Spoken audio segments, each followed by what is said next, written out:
वालेकुम अस्सलाम, good evening. Hope so आप फाइन होंगी। बाकी लोग अब तक अपलोड अब ऑनलाइन नहीं आए। पहले उनको मैसेज कर दे जल्दी से ऑनलाइन आ जाए ज़रा।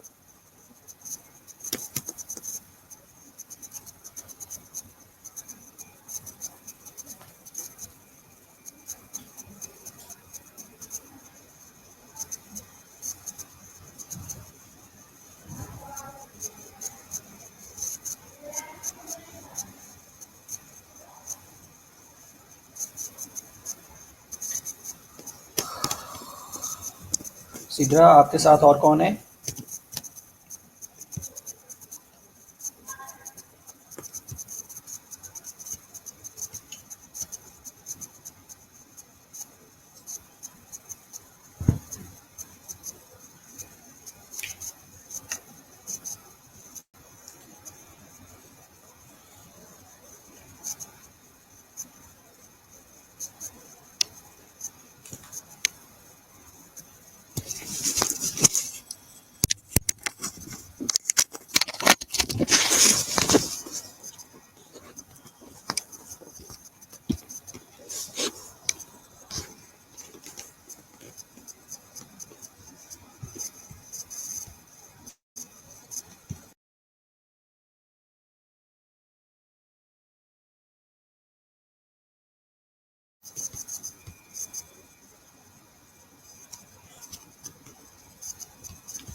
बेटा बाकी लोग ऑनलाइन होंगे तो हम लेक्चर स्टार्ट कर लेते हैं ना।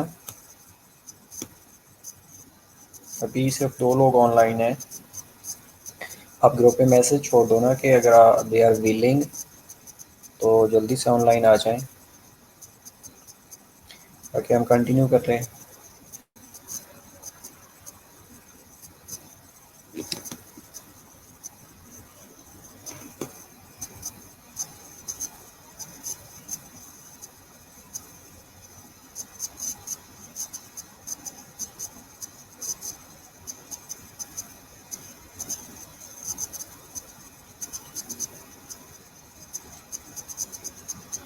मैं वेट कर रहा हूँ। जैसे ही 4 से 5 लोग होंगे हम कंटिन्यू कर लेंगे।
Okay, 3 peoples are online. तो हम जो लास्ट चार्ट के रिलेटेड चीज़ें डिस्कस की थी उसका एक शॉर्ट सा रिव्यू ले लेते हैं। Then we will start cardiogenic shock. अगर हम शॉक की डेफिनेशन पे जाए तो हमने ये कहा था कि स्टेट ऑफ हाइपोपरफियन है, ये कंडीशन ऑफ हाइपोपरफियन है। अब ये जो हाइपोपरफियन है बेसिकली ये कैसे डेवलप होती है, हमने ये भी कहा था कि जो ब्लड है ये जितना ज़्यादा किसी एरिया तक जाएगा उतनी वहाँ पे ऑक्सीजन और न्यूट्रिएंट्स जाएंगे। अगर ब्लड सप्लाई कंप्रोमाइज़ हो जाती है किसी ब्लॉकेज की वजह से, या ब्लड प्रेशर लो हो जाता है, या फ्लूइड वॉल्यूम डेफिशिएंसी हो जाती है, तो बेसिकली ये क्या करते हैं, ये हाइपोपरफियन काज करवा सकती हैं। कैसे काज करवाती हैं कि बेसिकली जो ब्लड है वो न्यूट्रिएंट्स को मूव कर रहा होता है, वो ऑक्सीजन को मूव कर रहा होता है, वो एक्ट एज ए ट्रांसपोर्टर। तो ट्रांसपोर्ट वेस्ट प्रोडक्ट्स को भी कर रहा होता है और ट्रांसपोर्ट एसेंशियल प्रोडक्ट्स को भी कर रहा होता है, वो ट्रांसपोर्ट कार्बन डाइऑक्साइड को भी कर रहा होता है फॉर एक्सक्रीशन। ओके। ओके, अब बेहतर हो जाएगी आवाज़। तो ये बता रहा था कि जो ब्लड है ये बेसिकली सब चीज़ों का ट्रांसपोर्टर है। तो बात कर रहे थे हम हाइपोपर्फियन की। तो जब ब्लड प्रेशर कम होगा तो उस एरिया तक जो रिक्वायर्ड अमाउंट ऑफ ऑक्सीजन है जो रिक्वायर्ड अमाउंट ऑफ न्यूट्रिएंट्स हैं, और वहाँ के जो मेटाबॉलिक वेस्ट प्रोडक्ट्स हैं वो एलिमिनेट नहीं होंगे। तो जब वहाँ पे वेस्ट प्रोडक्ट्स अकमुलेट हो जाएंगे, ये ऑक्सीजन की डेफिशिएंसी होना शुरू हो जाएगी, जिसको हमने हिपोक्सिया का नाम दिया था। तो ये बेसिकली उस टिश्यू के अंदर वेस्ट प्रोडक्ट्स ज़्यादा होते हैं और जो रिक्वायर्ड अमाउंट है वो कम होना शुरू हो जाती है। उसमें मैंने आपको एक एग्जांपल दी थी कि ये डिमांड और नीड में मिसमैच होना शुरू हो जाता है। उसकी एग्जांपल ये थी कि आप कहते हैं कि सर हमें 10 रुपये चाहिए और मैं कहता हूँ मेरे पास 5 रुपये हैं। ओके, तो इसमें जो आपकी डिमांड है वो 10 रुपीज़ है, लेकिन मैं कह रहा हूँ कि 5 रुपये में आपने गुजारा करना है। अब जब सेल की जो रिक्वायर और चीज़ें होती हैं, वो सपोज अगर हम ऑक्सीजन की बात करें तो ये बुक सेज के 92 से लेकर 100% और सम बुक सेज के 95 से लेकर 100% और सम बुक सेज के 98% हमें ऑक्सीजन रिक्वायर्ड होती है।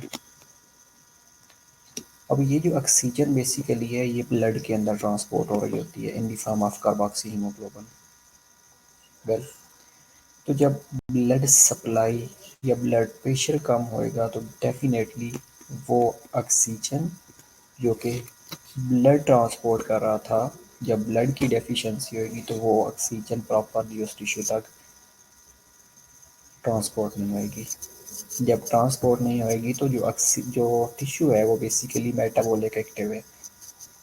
अब वो तो अपने वेस्ट प्रोडक्ट्स निकाल रहा है, वो उसी अमाउंट से वेस्ट प्रोडक्ट्स जनरेट कर रहा है, लेकिन जब उसको ऑक्सीजन नहीं मिलेगी तो उसमें जो कार्बन डाइऑक्साइड जनरेट हो रही है वो एलिमिनेट नहीं होएगी। तो वहाँ पे जो ऑक्सीजन सप्लाई है that will be reduced. We can also say कि वहाँ पे एक हाइपोक्सिया की कंडीशन प्रोड्यूस होना शुरू हो जाएगी, और वी कैन से कि वहाँ पे टिश्यू हाइपोक्सिया होना शुरू हो जाएगा। तो दिस इज बेसिकली कि हाइपोपर्फ्यूजन कि जो नॉर्मली परफ्यूज होना था सेल ने अपनी रिक्वायर्ड चीज़ों को लेके, वो नॉर्मली सेल अपने रिक्वायर्ड चीज़ों से को मीट नहीं कर रहा, उसकी जो रिक्वायरमेंट है वो फुलफिल नहीं हो रही। जब रिक्वायरमेंट फुलफिल नहीं होगी तो उस कंडीशन को हमने कहा था कि ये हाइपोपर्फियन की कंडीशन है। अब ये हाइपोपर्फियन काज कौन कर रहा था बेसिकली कि ब्लड, अगर हम बात करें तो ब्लड दो चीज़ों के ऊपर डिपेंड कर रहा होता है। वन इज़ कार्डियक आउटपुट और दूसरा हमने कहा था कि पेरिफेरल रेजिस्टेंस है। जितनी ज़्यादा कार्डियक आउटपुट होएगी उतना ब्लड प्रेशर ज़्यादा होएगा, जितनी ज़्यादा पेरिफेरल रेजिस्टेंस होएगी उतना ज़्यादा ब्लड प्रेशर होएगा।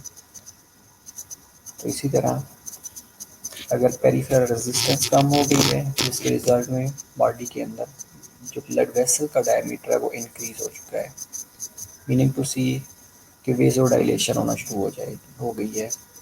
अब जब वेजो डायलेशन की कंडीशन बॉडी के अंदर एग्जिस्ट करेगी तो इसका इम्पैक्ट पड़ेगा वेनस रिटर्न के ऊपर। तो उसके रिजल्ट में क्या होगा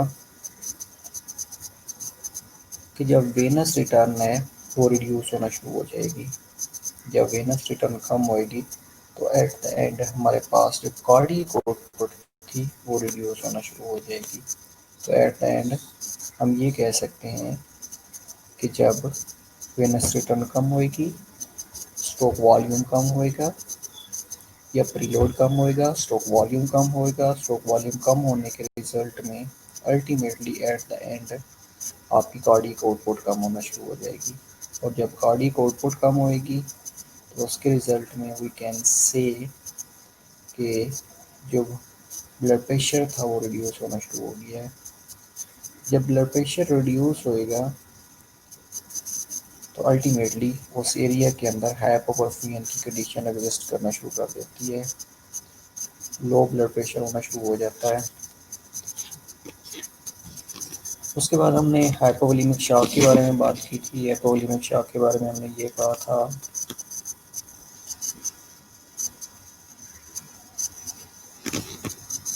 कि या तो एब्सोल्यूट हाइपोवोलेमिया है या रिलेटिव हाइपोवोलेमिया है। अब जो एब्सोल्यूट हाइपोवोलेमिया था उसमें ये हमने कहा था कि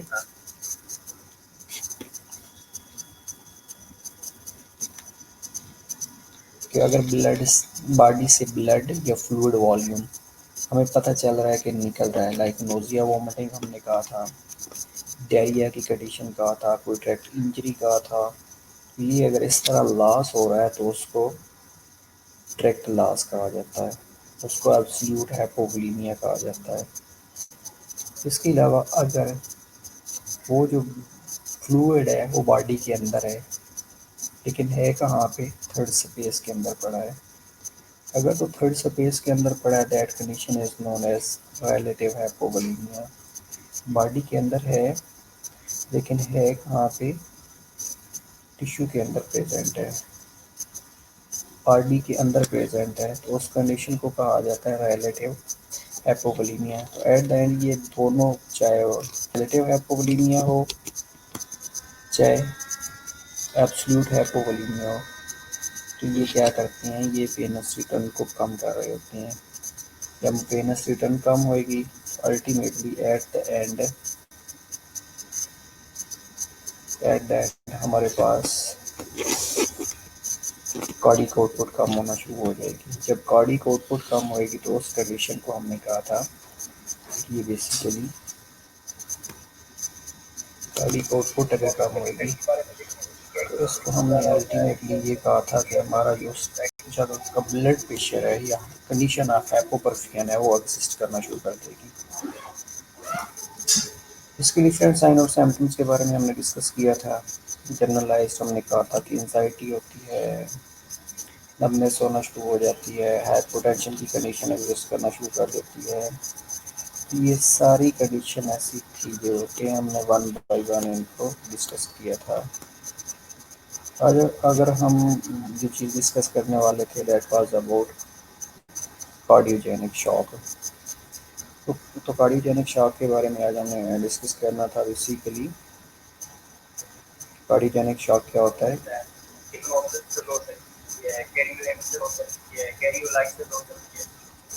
तो cardiogenic shock results from a loss of contractility of the heart is an extreme form of heart failure.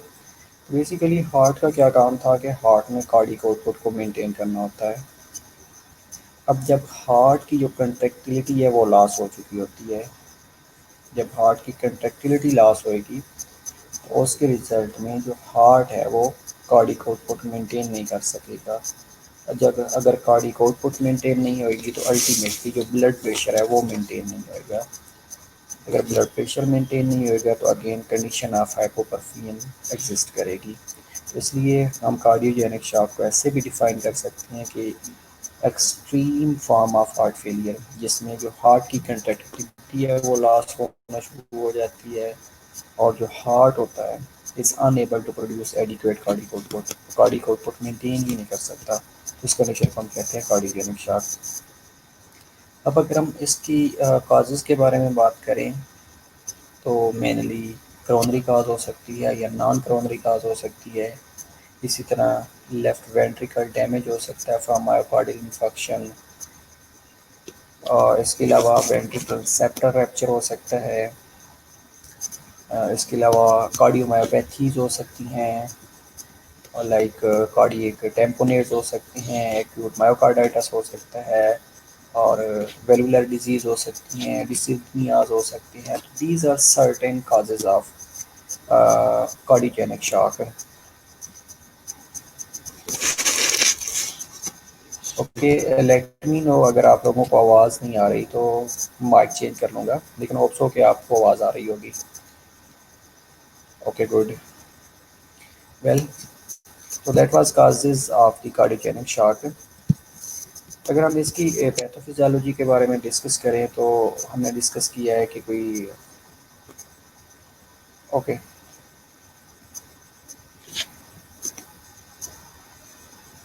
ये हार्ट के अंदर स्ट्रक्चर प्रॉब्लम हो सकता है, कोई वेंट्रिकुलर प्रॉब्लम हो सकता है या डिसरिथमियाज हो सकती हैं। तो बेसिकली ये आपने मोस्टली सुना होगा कि एक सिस्टोलिक ब्लड प्रेशर होता है, एक डायस्टोलिक ब्लड प्रेशर होता है। अब जो सिस्टोलिक ब्लड प्रेशर होता है बेसिकली इसने क्या करना होता है कि जब हार्ट कंट्रैक्ट करता है ना तो फोर्सफुली ब्लड को इजेक्ट करता है। जब फोर्सफुली ब्लड को इजेक्ट होता है तो वो एओर्टा के अंदर जाता है, एओर्टा एक्सपेंड करता है, एक्सपेंड करने के बाद अगेन वो ब्लड को आगे भेज देता है। जो वो ब्लड प्रेशर जो कि कंट्रैक्शन ऑफ हार्ट के ऊपर लिया जाता है that is known as systolic blood pressure. अब इसके लिए जो सिस्टोलिक ब्लड प्रेशर है, इसके लिए प्री लोड का नॉर्मल होना ज़रूरी होता है कार्डियक आउटपुट को मेंटेन करने के लिए। अब अगर हो सकता है कि हार्ट के अंदर जो कंट्रैक्शन हो रही है वो नॉर्मल नहीं हो रही, इनइफेक्टिव कंट्रैक्शन होना शुरू हो गई है, लाइक डिस्रिथमियाज होना शुरू हो गए हैं, हार्ट कंट्रैक्ट कर रहा है, जल्दी कर रहा है, रिलैक्स कर रहा है, रिलैक्सेशन का टाइम नहीं मिल रहा, तो जो वेंट्रिकल्स हैं उनकी प्रॉपर फिलिंग नहीं हो रही। अगर उनकी प्रॉपर फिलिंग नहीं होगी तो उसके रिजल्ट में एट द एंड जो स्ट्रोक वॉल्यूम है दैट विल बी रिड्यूस्ड, एक चीज़। दूसरी होती है डायस्टोलिक डिसफंक्शनिंग। बेसिकली इसके अंदर दो चीज़ें एग्जिस्ट कर रही होती है, one is systolic dysfunctioning, other is diastolic dysfunctioning. अब जो सिस्टोलिक डिसफंक्शनिंग है उसमें ये होता है कि कंट्रक्शन के ऊपर प्रॉब्लम आ रहा है, हार्ट प्रॉपरली उस ब्लड को पंप कर नहीं कर रहा तो मेंटेन कार्डियक आउटपुट। दूसरा होता है डायस्टोलिक डिसफंक्शन। डायस्टोलिक में ये होता है कि जो हार्ट है उसको प्रॉपर रिलैक्सेशन का टाइम नहीं मिलता।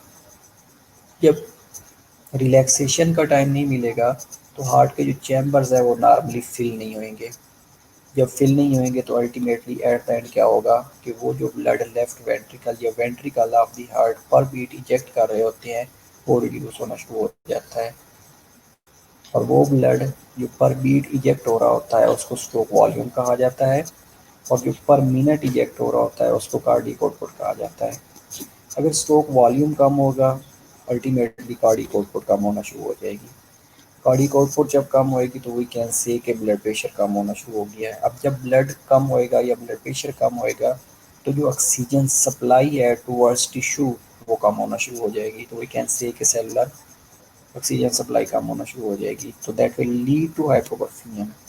और उसके बाद इम्पेयर्ड सेलुलर मेटाबॉलिज्म होना शुरू हो जाएगी, एनारोबिक मेटाबॉलिज्म हो सकती है, एनारोबिक रेस्पिरेशन होना शुरू हो जाएगी, मेटाबॉलिक एसिडोसिस होना शुरू हो जाएगी। इसके अलावा वहाँ पे जो वेस्ट प्रोडक्ट्स हैं वो अकमुलेट होना शुरू हो जाएंगे, और at the end cell injury होना शुरू हो जाएगी, सेल डेथ होना शुरू हो जाएगी, न्यूक्लियर चेंजेस आना शुरू हो जाती हैं इन द फॉर्म ऑफ कैरियोएक्सिस और कैरियोलाइसिस या पिग्नोसिस। तो ये सारी कंडीशन सेम टाइम पे एग्जिस्ट कर रही होती हैं। दूसरा है कि जब वेंट्रिकल रिलैक्सेशन टाइम नहीं मिलेगा तो उसकी वजह से जो पल्मोनरी प्रेशर है वो इंक्रीज होना शुरू हो जाएगा, पल्मोनरी एडीमा होना शुरू हो जाएगा। जब पल्मोनरी एडीमा होएगा तो वो ब्लड जो ऑक्सीजनेशन के लिए जा रहा था लंग्स की तरफ तो वो प्रॉपर नहीं जाएगा, तो उस वजह से जो नॉर्मल ऑक्सीजनेशन है या gases exchange in the lungs हो रही थी वो नॉर्मली गैसेस एक्सचेंज नहीं होगी। जब गैसेस एक्सचेंज नहीं होगी तो वी कैन से कि वहाँ पे ऑक्सीजन का लेवल कम होना शुरू हो जाएगा। अगेन वो ऑक्सीजन का लेवल जब ब्लड के अंदर कम पहुँचेगा तो वो भी टिश्यू हाइपोक्सिया या सेलुलर ऑक्सीजन सप्लाई डिक्रीज करेगा। उसके रिजल्ट में टिश्यू परफियन या हाइपोपरफियन होना शुरू हो जाएगी, और at the and impaired cellular metabolism और बाकी चीज़ें वही वन बाई वन होना शुरू हो जाएंगी।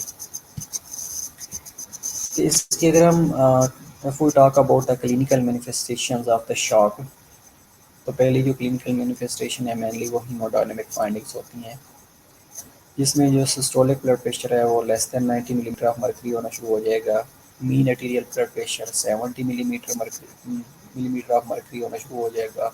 If we talk about the cardiac index तो ये less than 2.2 litre per minute per metre square होना शुरू हो जाएगी। पल्मोनरी आर्टरी प्लेन प्रेशर की अगर हम बात करें तो ये more than 18 millimetre of mercury तक चला जाएगा, जो कि normal 6 to 12 millimetre of mercury होता है। इसके अलावा अगर हम हिस्ट्री और फिजिकल फाइंडिंग्स की बात करें तो 3D रैपिड पल्स होगी, नैरो पल्स प्रेशर होना शुरू हो जाएगा। Pulse pressure basically difference between systolic and diastolic blood pressure होता है। डिस्टेंटेड नेक वेन होना शुरू हो जाएंगी, डिस्निया की कंडीशन एग्जिस्ट करेगी, respiratory rate will be increased. इसके अलावा उसके साथ क्रैकल्स आना शुरू हो जाएंगे, बीज आना शुरू हो जाएगी, डिस्ट्रिथमियाज होना शुरू हो जाएंगे, और अगर ये कंडीशन डिटोरिएट करती रहेगी तो अल्टीमेटली चेस्ट पेन को लीड करेगी। और उसके बाद कूल पेल मॉइस्ट स्किन होना शुरू हो जाएगी, ओलिकोरिक कंडीशन करना शुरू कर देगी। अब जो ओलिकोरिक कंडीशन है बेसिकली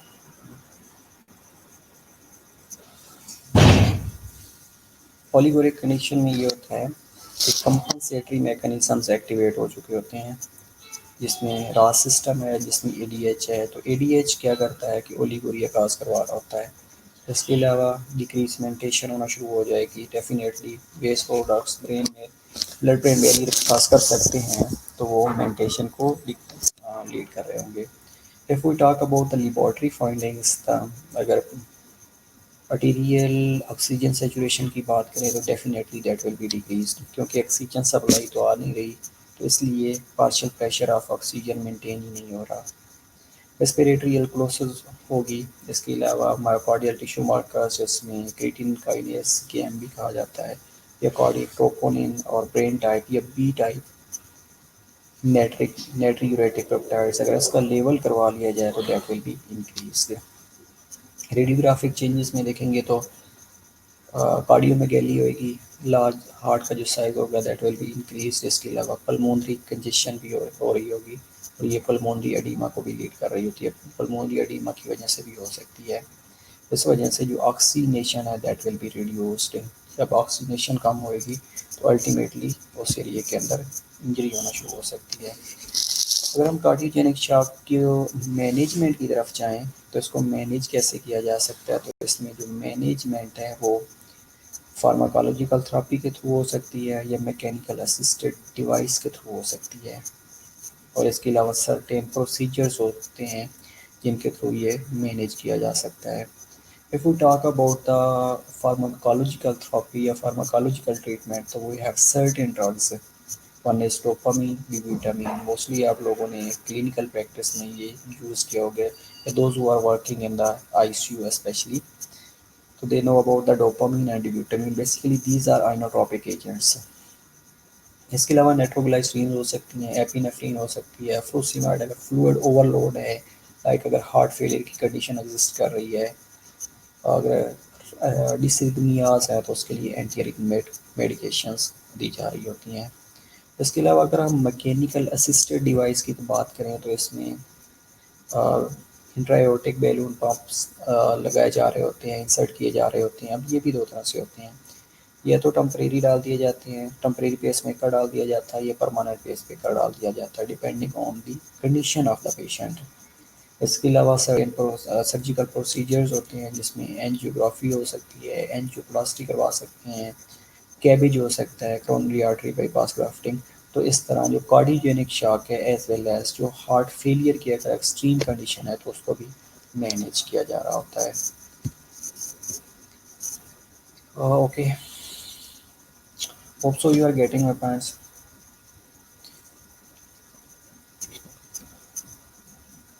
इसके अलावा अगर हम डिस्ट्रीब्यूटिव शॉक और सर्कुलेटरी शॉक की बात करें, तो जो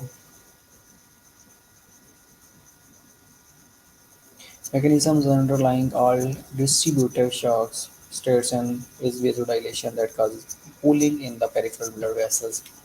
अगर हम डिस्ट्रीब्यूटिव या सर्कुलेटरी शॉक की बात करें तो इसमें बेसिकली ये होता है कि जो ब्लड है उसकी पूलिंग होना शुरू हो जाती है, और पेरीफ्रीज के अंदर वेसोडाइलेशन होना शुरू हो जाती है।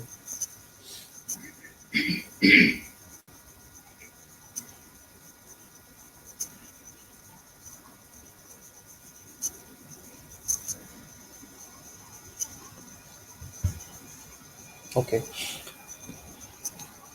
इसमें अगेन आपको बता देता हूँ कि दो चीज़ें हो रही होती है मेनली डिस्ट्रीब्यूटिव शॉक के अंदर। पहली जो कंडीशन होती है वो ये होती है कि वेसोडाइलेशन हो रही होती है, पेरिफेरल वेसोडाइलेशन हो रही होती है, जिसकी वजह से जो पेरिफेरल ब्लड वेसल्स हैं उनके अंदर पूलिंग होना शुरू हो जाती है। पूलिंग का मतलब है किसी एरिया के अंदर ब्लड सप्लाई ज़्यादा हो रही होती है, किसी एरिया के अंदर ब्लड सप्लाई कम हो रही होती है। अब इसकी जो सब टाइप्स हैं उनमें न्यूरोजेनिक शॉक होता है। न्यूरोजेनिक शॉक में ये होता है कि जो सिंपैथिक ट्यून है, ये सिंपैथिक इनर्वेशन है, पूरी ब्लड सप्लाई वो कम हो जाती है, ख़त्म हो जाती है। अब बेसिकली जो सिंपैथेटिक नर्वस सिस्टम है वो बेसिकली क्या कर रहा होता है कि वो ब्लड वेसल का डायमीटर कम कर रहा होता है, वेज़ो कंस्ट्रिक्शन करवा रहा होता है, ताकि जो कार्डियक आउटपुट है उसको मेंटेन किया जा सके। लेकिन इसमें क्या हो रहा होता है बेसिकली कि जब न्यूरोजेनिक शॉक के अंदर कि जब सिंपैथेटिक इनर्वेशन या सिंपैथेटिक नर्वस सिस्टम लॉस हो जाता है या फेल हो जाता है to maintain the diameter of the blood vessel. इसके अलावा सर्टेन कार्डियो कार्डियोवैस्कुलर सेंटर्स भी होते हैं, कार्डियोवैस्कुलर सेंटर्स भी होते हैं। ऑटो रेगुलेशन भी हो रही होती है, local control of blood vessel diameter भी हो रहा होता है, सर्टेन हार्मोन्स कंट्रोल कर रही होती हैं। तो जब सिंपैथेटिक ट्यून ख़त्म हो जाएगी तो उसके रिजल्ट में जो ब्लड वेसल का डायमीटर कम होना था वो नहीं होगा, तो ब्लड वेसल का डायमीटर इंक्रीज हो जाएगा, वेसो डायलेशन हो जाएगी। और जब वेसो डायलेशन होएगी तो उसके रिजल्ट में क्या होगा कि जो नॉर्मल कार्डियक होगी, जो नॉर्मल वेनस रिटर्न थी वो मेंटेन नहीं होएगी। अगर वेनस रिटर्न मेंटेन नहीं होगी तो अल्टीमेटली एट द एंड क्या होगा कि कार्डियक आउटपुट मेंटेन नहीं होगी। और दूसरा एनाफिलेक्टिक शॉक होता है और सेप्टिक शॉक होता है बेसिकली। अब इसमें क्या होता है कि इसमें ब्लड के अंदर वेजो डायलेटरी सब्सटेंसेस आना शुरू हो जाती हैं। एनाफिलेक्सिस हुआ, कोई एंटीबेंजियन एंटीबॉडी रिएक्शन हुआ, तो उन्होंने क्या किया, वेस्कुलर परमेबिलिटी को बढ़ा दिया, सर्टेन हार्मोन्स रिलीज हुए, सर्टेन केमिकल मीडिएटर्स रिलीज हुए, उन्होंने क्या किया, उन्होंने ब्लड वेसल का डायमीटर बढ़ा दिया। ये सेप्टिसीमिया हो गया है, एंडोटॉक्सिन रिलीज हो गया, या बैक्टीरिया हो गया है। सेप्टिक शॉक की अगर हम बात करें तो सेप्टिसीमिया हो सकता है, बैक्टीरिया हो सकता है, सेप्सिस हो सकता है, कि ऐसी कंडीशन जो कि ब्लड वेसल की जो इनर लेयर है उसको डैमेज कर रही होती है, जो ट्यूनिका इंटीमा है, ट्यूनिका मीडिया है। तो जब वो डैमेज होंगे तो बेसिकली उनकी जो ब्लड वेसल की जो वेस्कुलर परमेबिलिटी है दैट विल बी इंक्रीज। जब वेस्कुलर परमेबिलिटी बढ़ेगी तो एक तो ब्लड वेसल से जो ब्लड है या फ्लूइड है वो लीक आउट होएगा, इंटरस्टिशियल स्पेस में जाएगा, अडीमा की कंडीशन क्रिएट होएगी। दूसरा ये होगा कि वो ब्लड वेसल की इनर्वेशन जो थी वो ख़त्म होना शुरू हो जाएगी। अब जो ट्यूनिका मीडिया होता है that is controlled by sympathetic nervous system. तो जब ट्यूनिका मीडिया ख़राब हो जाएगा, या ट्यूनिका मीडिया जो मीडियम लेयर है, मिडल लेयर है, जब वो रैप्चर हो जाएगी तो कंट्रोल बेसिकली उसके ऊपर लॉस हो चुका होगा। जब कंट्रोल नहीं रहेगा तो ब्लड वेसल का डायमीटर इंक्रीज हो चुका होता है, बढ़ चुका होता है। That condition is known as vasodilation. तो अगेन पुलिंग ऑफ ब्लड होएगी तो at the end venous return कम होएगी, वेनस रिटर्न कम होएगी तो अल्टीमेटली ब्लड प्रेशर कम हो जाएगा, कार्डियक आउटपुट कम होने के साथ। इसके अलावा सर्टेन रिस्क फैक्टर्स होते हैं जिसमें सेप्टिक शॉक के हो सकते हैं, एनाफिलेक्टिक शॉक के होते हैं, ऑपियोजेनिक शॉक के होते हैं। अगर हम बात करें सेप्टिक शॉक के तो उसमें मेनली इम्यूनोसप्रेशंस सप्रेशंस आ रहे होते हैं, एक्सट्रीम ऑफ एज आ रही होती है, या वो बच्चा जिसकी एज लेस देन 1 ईयर है, या वो ओल्ड एज आदमी जिसकी मोर देन 60 ईयर्स एज है, या माल न्यूरिश्ड हैं, या क्रोनिक इलनेस के साथ हैं, या इन्वेसिव प्रोसीजर रिपीटेडली हो रहे हैं, तो उनमें सेप्सिस डिवेल्प होने के चांसेस ज़्यादा से ज़्यादा होते हैं। दूसरा न्यूरोजेनिक शॉक की अगर हम बात करें तो that is concern with the spinal cord injury. Mostly spinal needle जब लगा रहे होते हैं डॉक्टर्स या एनेस्थीसिया वाले, या कोई लुम्बर पंक्चर्स करना हो तो उसके रिजल्ट में स्पाइनल कॉर्ड इंजरी हो गई है, या कोई एक्सीडेंटल कंडीशन हो गई है जिसमें स्पाइनल कॉर्ड की इंजरी हो गई है, तो ये बेसिकली जो सिम्पैथेटिक इनर्वेशन है उसको ख़त्म कर रही होती हैं। इसके अलावा स्पाइनल एनेस्थीसिया हो सकता है, या डिप्रेसेंट एक्शंस ऑफ मेडिकेशन, वो मेडिकेशन जो कि ऑटोनोमिक नर्वस सिस्टम को डिप्रेस कर देती हैं या सेंट्रल नर्वस सिस्टम को डिप्रेस कर देती हैं। इसके अलावा ग्लूकोज डेफिशिएंसीज हो सकती हैं। अगर हम एनाफिलेक्टिक शॉक की बात करें तो उसमें मेनली एलर्जिक रिएक्शन हो रहे होते हैं। लाइक अगर कोई ड्रग्स ली है जिसमें मेनली पेंसिलिन है पर सेंसिटिविटी हो गई है, ये एनाफिलेक्सिस काज करवा रही होती है, या सर्टेन अदर ड्रग्स जिसमें अमाइनोग्लाइकोसाइड्स आते हैं, या फ्लोरोक्विनोलोन्स होते हैं, ये सर्टेन ड्रग्स होती हैं जो कि पेशेंट उन ड्रग्स से सेंसिटिव होता है लेकिन उसको पता नहीं होता और ले लेता है, तो that will lead to anaphylactic shock. इसके अलावा ब्लड ट्रांसफ्यूजन रिएक्शंस हो सकते हैं जिसमें जो ब्लड है उसकी एग्लूटिनेशन होना शुरू हो जाती है। इसके अलावा बी स्टिंग एलर्जी हो सकती है, लैटेक्स सेंसिटिविटी हो सकती है, severe allergy to some foods और मेडिकेशंस, कुछ ऐसी मेडिकेशंस होती हैं या फूड्स होते हैं जो पेशेंट्स लेता है तो उसको एलर्जी होना शुरू हो जाती है, तो that will also lead to anaphylactic shock.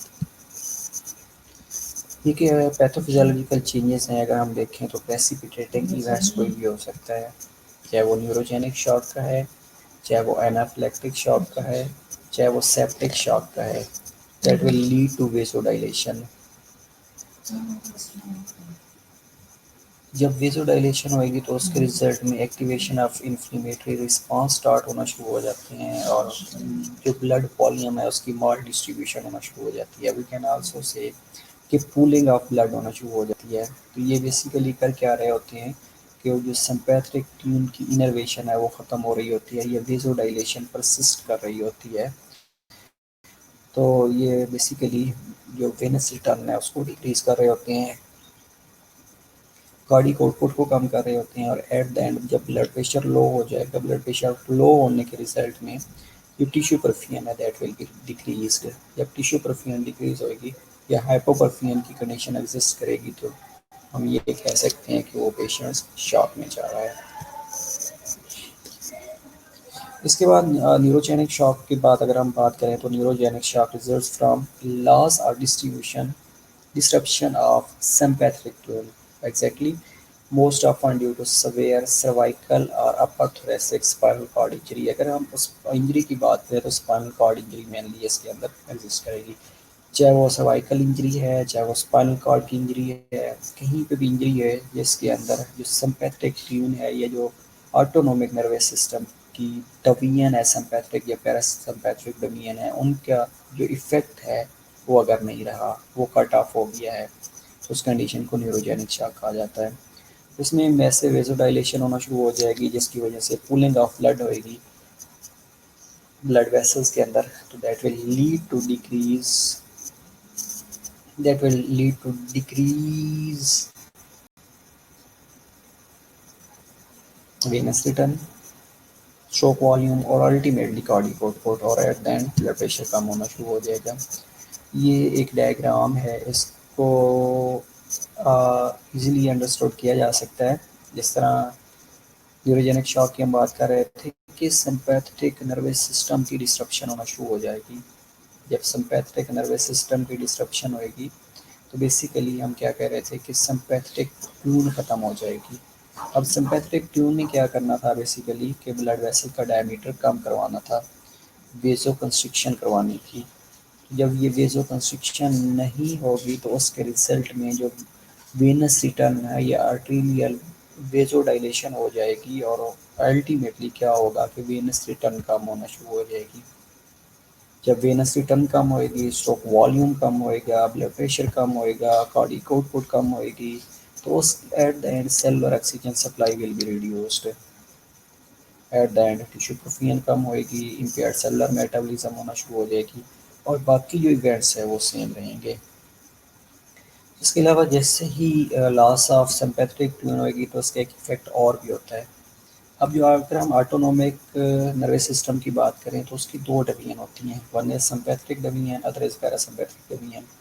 ये एक दूसरे को ना कंपनसेट कर रही होती हैं, फाइट और फ्लाइट मोड में ये एक्टिवेट सिम्पैथेटिक टून हो जाती है और कूल और रेस्ट कंडीशन में पैरासिम्पैथेटिक टून एक्टिवेट हो जाती है। तो जब सिम्पैथेटिक ट्यून लॉस हो जाएगी तो जो पैरासिम्पैथेटिक ट्यून है दैट विल ओवरकम। अब ये पैरासिम्पैथेटिक ट्यून है बेसिकली ये क्या करती है, हार्ट रेट को कम कर रही होती है। जब हार्ट रेट कम होएगा तो अल्टीमेटली जो वेनस रिटर्न थी वो ऑलरेडी कम हो चुकी होती है। जब वेनस रिटर्न कम होएगी, स्ट्रोक वॉल्यूम कम होएगा, ultimately at end cardiac output कम होना शुरू हो जाएगी। जब कार्डिक आउटपुट कम होएगी तो टिश्यू की जो दी ऑक्सीजन सप्लाई है वो रिड्यूस होना शुरू हो जाएगी।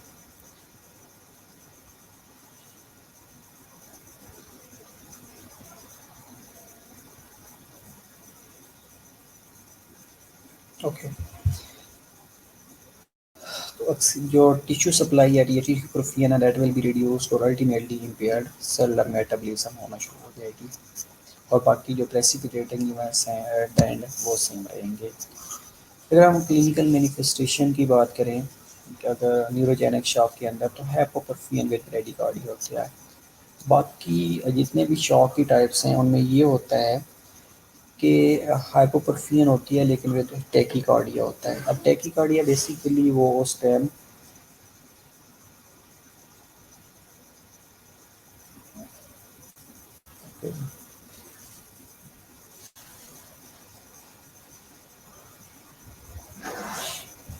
ओके, वेल तो हाइपोपरफिन एंड ब्रेडिकार्डिया इसलिए होता है कि जो सिंपैथेटिक नर्वस सिस्टम है इसका इफेक्ट हार्ट के ऊपर होता है। तो जब सिंपैथेटिक ट्यून एक्टिवेट होती है तो ये बेसिकली हार्ट रेट को बढ़ा रही होती है। लेकिन जब पैरासिम्पैथेटिक एक्टिविटी ओवरकम कर लेती है तो उसके रिजल्ट में हार्ट रेट कम होना शुरू हो जाता है। अब इसमें क्या था कि जो सिंपैथेटिक इनर्वेशन थी वो तो ख़त्म हो गई है, बाकी जो पैरासिम्पैथेटिक इनर्वेशन है, पैरासिम्पैथेटिक जो ट्यून है वो उसको ओवरकम कर लेती है। तो पैरासिम्पैथेटिक जो नर्वस सिस्टम है वो हार्ट रेट को कम करवा रहा होता है। तो हार्ट रेट कम होएगा या ब्रेडिकार्डिया वगैरह रेदर देन टैकीकार्डिया। ओके, इसके अलावा ड्राई वार्म स्किन होगी rather than cool. Most can seen in the hypovolemic shock as temperature dysregulation होना शुरू हो जाएगी resulting in heat loss हो जाएगी। अगर हम मेडिकल मैनेजमेंट के बारे में बात करें, मेडिकल मैनेजमेंट में पहला जो काम होता है उसमें हमने stabilization of spinal cord injury और in the instance of the spinal anaesthesia. Medical management में पहला जो काम आप लोगों ने करना होता है या डॉक्टर्स ने करना होता है, the person who is suffering from neurogenic shock, तो उसकी स्पाइनल कॉर्ड इंजरी को स्टेबलाइज किया जाता है। दूसरा, उसके बाद जब पुलिंग ऑफ ब्लड हो चुकी होती है तो फ्लूइड रिप्लेस किया जाता है। सर्टेन वेसो कंस्ट्रिक्टर्स लिए जाते हैं ताकि जो वेसो डायलेशन हो चुकी थी उसको वेसो कंस्ट्रिक्शन में कन्वर्ट किया जाए। जैसे ही वेसो कंस्ट्रिक्शन के अंदर कन्वर्ट होएगा तो उसके रिजल्ट में वेनस रिटर्न मेंटेन होना शुरू हो जाती है। वेनस रिटर्न मेंटेन होएगी, ultimately at the and cardiac output maintain होना शुरू हो जाएगी। और अगर ब्रेडिकार्डिया सेवियर है तो उसको एक्सटर्नल पेस मेकर से मैनेज किया जा रहा होता है। पेस मेकर डाल दिया जाता है जो कि ब्रेडिकार्डिया को मेंटेन कर रहा होता है। इसके अलावा अगर हम दूसरी टाइप्स की बात करें डिस्ट्रीब्यूटिव शॉक की, तो उसमें एनाफिलेक्टिक शॉक आता है। अब ये जो एनाफिलेक्टिक शॉक होता है बेसिकली ये कोई भी एलर्जिक रिएक्शन की वजह से हो रहा होता है। अब वो allergic reaction to a specific allergen, कोई भी स्पेसिफिक एलर्जन आता है जिसने एलर्जिक रिएक्शन को प्रोवोक कर देना होता है। जैसे एलर्जिक रिएक्शन प्रोवोक होएगा तो बेसिकली ये क्या करता है कि ये दो तरह से हो सकता है, या तो आईजीई मीडिएटेड होता है या नॉन आईजीई मीडिएटेड होता है।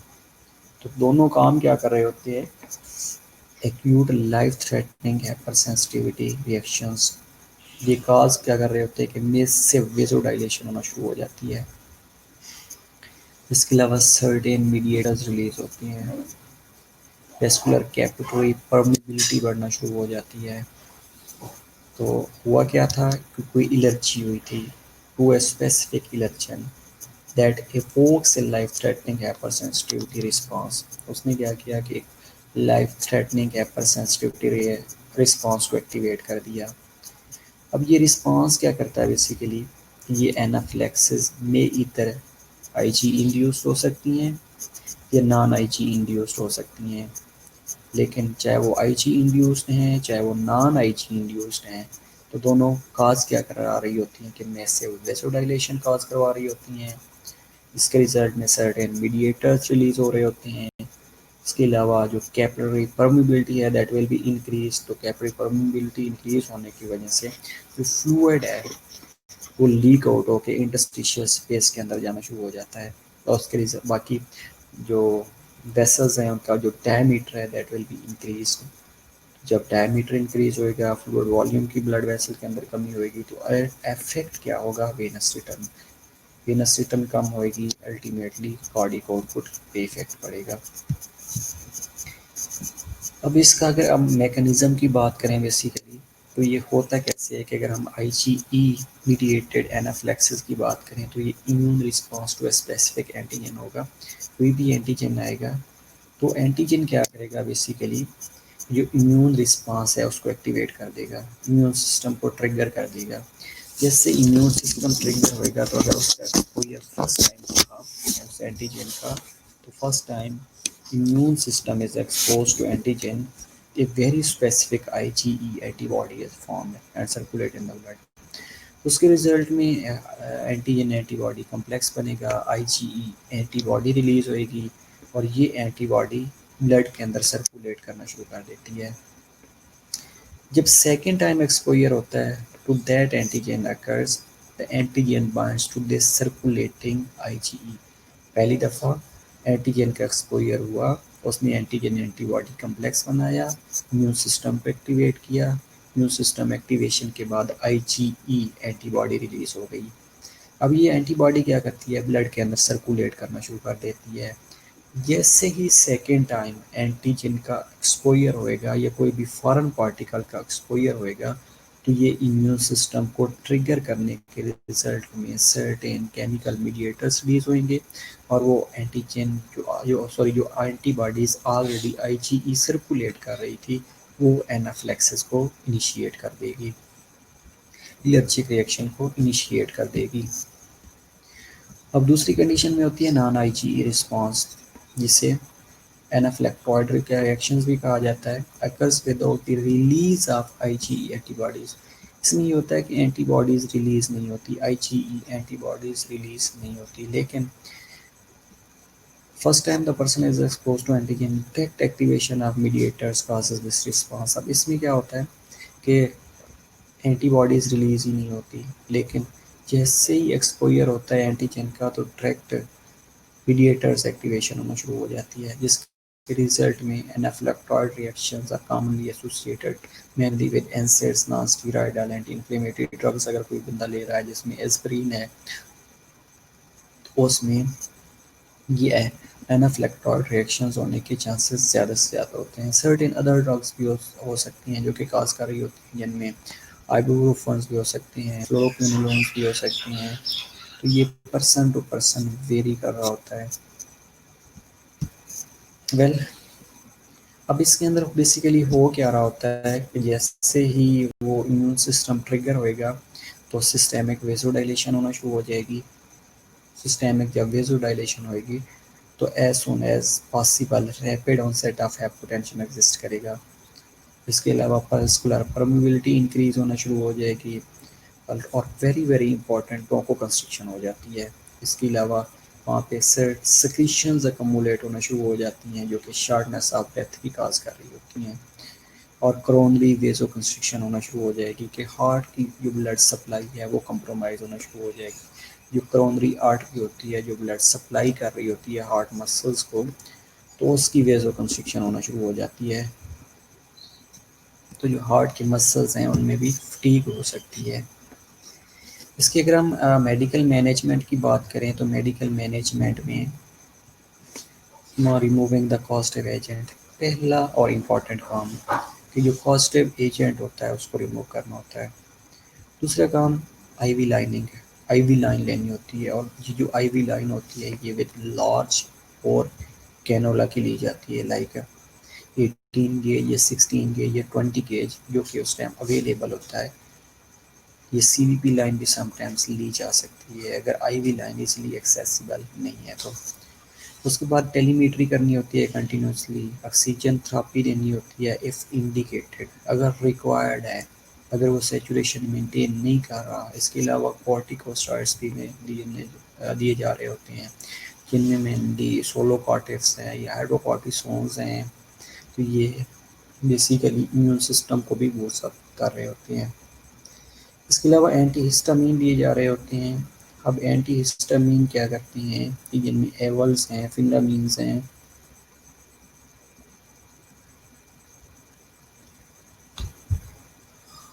इस मेनली ये जो एंटी हिस्टामीन्स और कोर्टिकोस्टेरॉइड्स है ये कम्बिनेशन थेरेपी में दिए जा रहे होते हैं। मोस्टली आप लोगों ने सुना होगा कि कोई भी पेशेंट्स को अगर एलर्जिक रिएक्शन हो जाता है तो उसको एवल और सोलोकार्टिफ लगा दिया जाता है। अब जो सोलोकार्टिफ होता है बेसिकली कोर्टिकोस्टेरॉइड्स होता है, स्टीरॉइड है और एवल्स होता है जिसके अंदर फिनरामीन इंजेक्शन फिनरामीन होता है। ये H1 रिसेप्टर ब्लॉकर भी इसको कहा जाता है कि जो एलर्जी प्रोड्यूस हो रही होती है, जो वेसोडाइलेशन हो रही होती है उसको नहीं होने देता। ये जो वेस्कुलर परमेबिलिटी बढ़ रही होती है उसको डिक्रीज कर रहा होता है। इसके अलावा इंटुबेशन और मैकेनिकल वेंटिलेशन, अगर सिविरिटी है पेशेंट्स मेंटेन नहीं कर रहा तो then go for mechanical ventilation. और आइनोट्रॉप्स दिए जा रहे होते हैं जो कि हार्ट की कंट्रैक्टिलिटी को बढ़ा रहे होते हैं। That was about medical management. तीसरी चीज़ हमारे पास है सेप्टिक शॉक। अब ये जो सेप्टिक शॉक है, most common types of circulatory shock is caused by wide spread infection, जिसमें हमने सेप्टिसीमिया की बात कर सकते हैं, बैक्टीरियमिया की बात कर सकते हैं, सेप्सिस की बात कर सकते हैं, कि जब ब्लड के अंदर इन्फेक्शन बहुत ज़्यादा हो जाता है, माइक्रो ऑर्गेनिजम्स ग्रो करना शुरू कर देते हैं, ब्लड के अंदर सर्कुलेट करना शुरू कर देते हैं। तो ये माइक्रो ऑर्गेनिजम्स क्या करते हैं, वहाँ पे अपनी एंडोटॉक्सिन रिलीज करना शुरू कर देते हैं। अब ये एंडोटॉक्सिन्स एक्सोटॉक्सिन्स हो सकते हैं, एंडोटॉक्सिन्स हो सकते हैं। तो ये क्या करते हैं बेसिकली, ये जो ब्लड वेसल की इनर लेयर है जिसे ट्यूनिका मीडिया कहा जाता है, उसको रैप्चर करना शुरू कर देते हैं। तो उसके बाद ट्यूनिका इंटीमा को रैप्चर करते हैं, देन मीडिया को रैप्चर करना शुरू कर देते हैं, जिसके रिजल्ट में जो इनर्वेशन होती है वो कम होना शुरू हो जाती है। जो वेजो कंस्ट्रिक्शन और वेजो डायलेशन हो रही होती है वो नॉर्मली नहीं होती। जब वेजो कंस्ट्रिक्शन और वेजो डायलेशन नहीं होगी तो उसके रिजल्ट में जो वेनस रिटर्न है that will not be maintain, Venus return maintain नहीं होगी, कार्डिक आउटपुट मेंटेन नहीं होगी, ब्लड प्रेशर मेंटेन नहीं होगा, तो अल्टीमेटली हाइपोपरफियन की कंडीशन एग्जिस्ट करना शुरू कर देती है। Septic shock इसमें presence of sepsis with hypotension despite fluid resuscitation and presence of tissue perfusion abnormalities होना शुरू हो जाती हैं। अब हो सकता है कि सेप्टिसीमिया था, बैक्टीरियमिया था, रिपीटेडली आईवी कैनुलेशंस थी, या कोई इंजरी थी, डायबिटिक पेशेंट्स था तो उसकी इंजरी हील आउट नहीं हुई, या सर्टेन गिंग्रीन्स डेवलप हो गई हैं, तो that will lead to septic shock.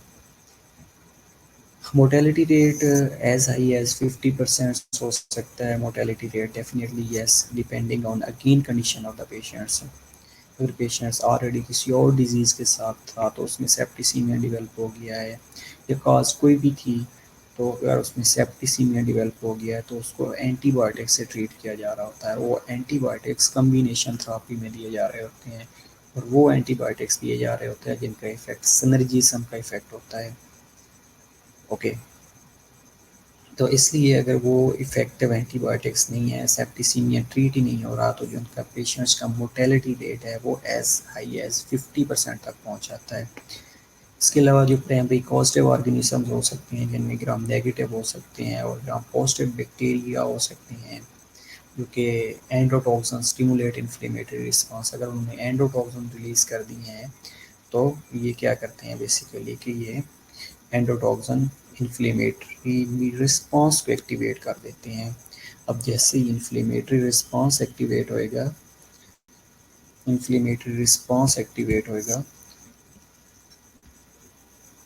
तो उसके साथ ही ये एक डायग्राम अगर आप देखें तो ये आपको वेल अंडरस्टैंडिंग दे सकती है towards septic shock.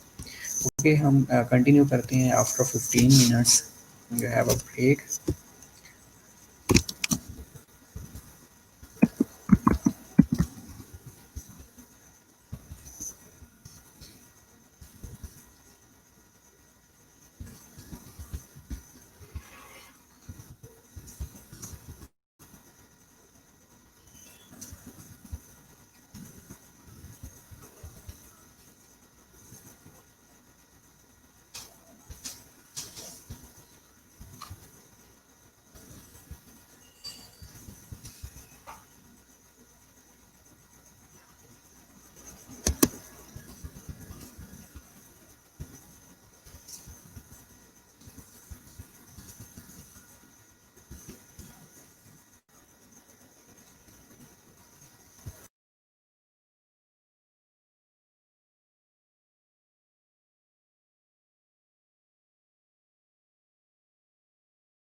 Well, welcome back.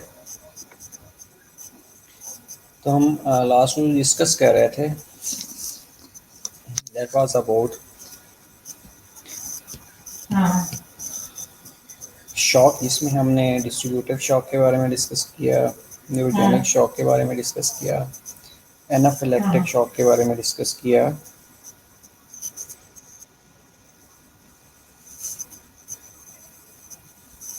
Okay,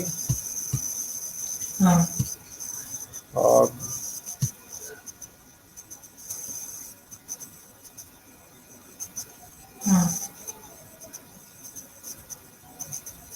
okay, some students are suffering के ऑनलाइन नहीं हो रहे, तो काइंडली ट्राई करें कि अगर नेटवर्क इशू आ रहा है तो उसको रिसॉल्व करें। आई थिंक सो के ये हो जाना चाहिए। ओके, वेल, कंटिन्यू करते हैं, जिसमें हमने न्यूरोजेनिक शॉक के बारे में डिस्कस किया है अभी एनाफिलेक्टिक शॉक के बारे में डिस्कस किया था, उसकी कॉजेज डिस्कस की थी, रिस्क फैक्टर्स डिस्कस किए थे, न्यूरोजेनिक शॉक के बारे में डिस्कस किया था, उसकी पैथोफिजियोलॉजी देखी, क्लिनिकल मैनिफेस्टेशंस देखी हैं, और एनाफिलेक्टिक शॉक के बारे में हमने डिस्कस किया था, आईजी और नॉन आईजी के बारे में डिस्कस किया है, और मेडिकल मैनेजमेंट के बारे में डिस्कस किया है। तो अभी हम जो डिस्कस कर रहे थे that was about septic shock. तो सेप्टिक शॉक में क्या था कि अगर सेप्टिसीमिया हो गया है, सेप्टिसीमिया क्या था कि ब्लड के अंदर जो इन्फेक्शन है वो वाइड स्प्रेड हो गया है, बहुत ज़्यादा इन्फेक्शन हो गया है, बैक्टीरिया हो गया है। तो ये क्या करते हैं बेसिकली कि ये ब्लड के अंदर एक वाइड स्प्रेड इन्फेक्शन काज कर रही होती हैं। उसके रिजल्ट में हमने ये ऑलरेडी डिस्कस किया है कि ये हाइपोटेंशन की कंडीशन प्रोड्यूस होना शुरू हो जाएगी। इसके अलावा जो मोर्टेलिटी रेट है वो मोर देन 50% तक चला जाता है, जिसमें एंडोटॉक्सिन और एक्सोटॉक्सिन रिलीज होते हैं। तो हम अगर ये एक स्लाइड डिस्कस कर लें तो मैं होप सो कि आपको इसलिए समझ आ जाएगी। इससे पहले अगर आपको रिकॉर्डिंग शॉक कोई भी क्वेरी है तो यू कैन आस्क मी। तो एट द एंड हम 5 मिनट्स का एक सेशन रखेंगे जिसमें you are encourage, you are welcome to ask questions, जो कि शॉक के बारे में पूछ सकते हैं, पैथोफिजियोलॉजी के बारे में पूछ सकते हैं, साइन और सिम्टम्स के बारे में पूछ सकते हैं, वॉट एवर जो चीज़ आपको डिफ़िकल्ट लग रही है उसके बारे में आप मेरे से डिस्कस कर सकते हैं। ओके, तो we were talking about the pathophysiology of septic shock. तो इन्वेडिंग माइक्रो ऑर्गेनिज्म कोई भी हो सकता है, चाहे वो बैक्टीरिया है, चाहे वो ग्राम पॉजिटिव बैक्टीरिया है, चाहे वो ग्राम नेगेटिव बैक्टीरिया है। तो जैसे वो ब्लड के अंदर इंटर होएगा तो उसके रिजल्ट में हो सकता है ऑलरेडी इम्यून सिस्टम ट्रिगर उसको कर रहा हो, तो प्रो इन्फ्लेमेटरी साइटोकाइंस रिलीज होना शुरू हो जाते हैं, जिसमें टीएनएफ है, ट्यूमर नेक्रोटिक फैक्टर्स हैं, इंटरल्यूकन्स 1 है, इसके अलावा अदर प्रो इन्फ्लेमेटरी साइटोकाइंस हैं। ये क्या करते हैं बेसिकली एक मायोकार्डियल डिप्रेशन लीड कर रहे होते हैं। इसके अलावा वो बैक्टीरिया जो एंडोटॉक्सिन रिलीज कर रहे थे उन्होंने एंडोथेलियम की इंजरी काज करना शुरू कर देते हैं। जैसे इंजरी होएगी तो activation of sympathetic nervous system और एंडोक्राइन सिस्टम की एक्टिवेशन होना शुरू हो जाएगी। तो